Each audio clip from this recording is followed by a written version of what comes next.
GITV would like to thank our sponsors: Condor Outdoor, Echo One USA, Contour HD, Aries by Z-Shot, and KWA. Welcome back. My name is Frank, and today we're going to be installing a Dragonfire 7-inch RIS unit. So this is the RIS unit, and the hardware that's included is a delta ring, and then hardware: screws, spacers, and nut. The tools that you're going to be using are punch set, Allen driver or Allen wrenches, delta ring tool, and a mallet. Okay, so we've gone over that, so let's begin with the install. So we're going to start off with our base gun. Obviously, you are going to remove the handguards. I already removed the handguards in this one. So the next step is you're going to have to remove your flash hider. Now, a lot of you guys are going to have an orange flash hider. Just make sure that you put them back on. Obviously, it's against the law to not have an orange tip. Okay, so once the flash hider is uninstalled, you're going to have to get the front side off. Front side is held on by 3 pins and a set screw. I got a pin right here for the sling mount, 2 pins for the front sight, and you got a set screw usually right over here. Okay, so let's get this taken care of.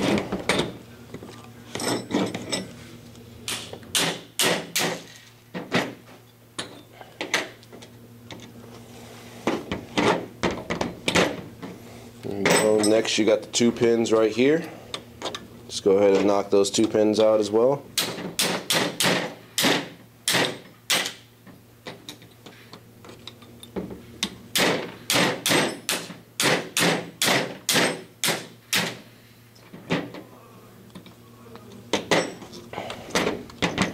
The last step is the little set screw right here that you're going to remove. In this case, it's the 2 mil.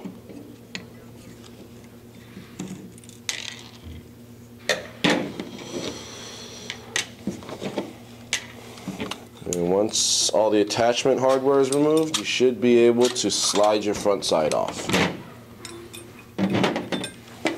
Okay, next you're going to need to remove the delta ring.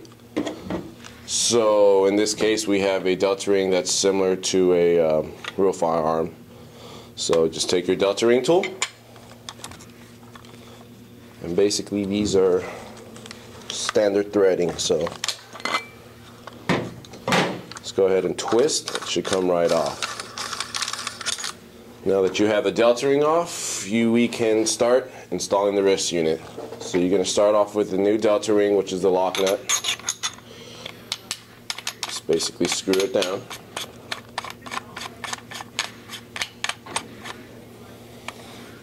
Okay, now for this particular RIS unit, it doesn't really matter if where the holes line up. Okay, the only time it's going to matter is if your front sight actually has a gas tube, which is basically a tube that runs out of the front sight.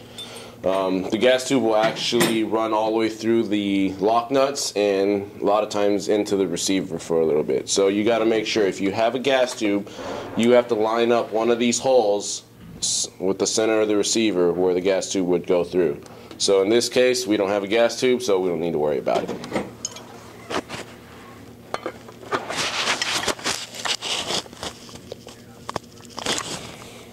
Okay, so what I just did was I basically just tightened down on the lock nut. Take your RIS unit, there is a threaded section. Just go ahead and slide it over the barrel and screw it onto the lock nut. Okay, basically you're going to identify the bottom of the RIS where the 2 locking screws will go through and the top of the RIS. So you just basically line up the rail system and you're going to install your lock screws. So you're going to notice that the shorter parts are actually 2 spacers with little cuts to kind of line up with the rail here. And then the 2 longer versions are actually the nuts. So it's really simple. Basically push the screw through one end, line up the little cut, and you're going to screw the washer on the other end. Push them together. Take your Allen wrench,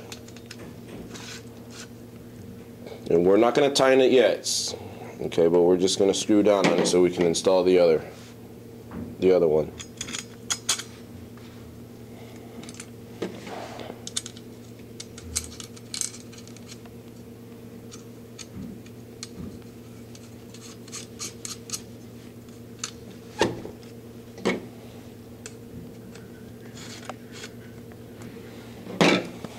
Okay, so now that the lock screws are installed, line up the rail system again. Just go ahead and tighten down on them. Okay, so basically how that works is when it tightens down, this little cut right here will pinch the end of the rail system, basically grabbing onto the lock nut. I'm going to check to make sure that it's not moving around.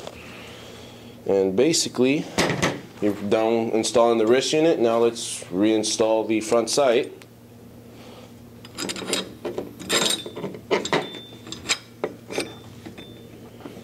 To do that, just do the reverse of what you did to take it off.